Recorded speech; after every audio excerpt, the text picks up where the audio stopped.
বড় মার কাছে যাওয়ার জন্য রেডি হয়ে বেরিয়ে গেছি মামি আর আমি মিলে। জানি না আদেও এখন খোলা থাকবে কি না, বন্ধ হয়ে গেলে সেই 4টের সময় খুলবে। তো এখান থেকে আমরা ডালা নিয়ে নিচ্ছি। ডালাতে ফুল ছিল না বলে তো এখান থেকে আমরা আলাদা করে ফুল নিয়ে নিলাম মায়ের জন্য। গিয়ে দেখি বড় মার মন্দির বন্ধ হয়ে গেছে। আমি আবার শাখাও পড়বে, তো মামিকে নিয়ে চলে আসলাম শাখা পড়াতে। প্রায় 1.5 ঘন্টা পরে মন্দির খুলবে, সবে মনে হয় এখন 2:30 থেকে 3টে বাজে। তো আমরা চলে আসলাম এখন গঙ্গার দিকে। আর এখানে দেখো এখন ভাটা চলছে। তো এখানে সবাই কিন্তু ওই যে পয়সা খোঁজে যে ছেলেগুলো, ওরাই টাকা পয়সা সব খুঁজছিল।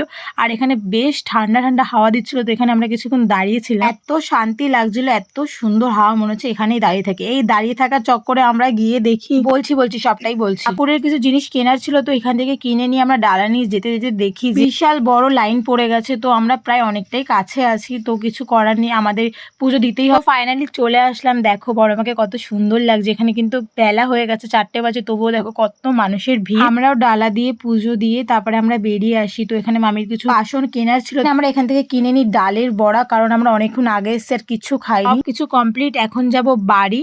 তো এই দেখো এটা হচ্ছে আমার মামি। তো আমি বাড়ি চলে এসেছি, এখন গিয়ে ফ্রেশ হয়ে খাবো, খিদে পেয়েছে প্রচুর। তো ভিডিওটা কেমন লাগলো অবশ্যই বলো, টাটা।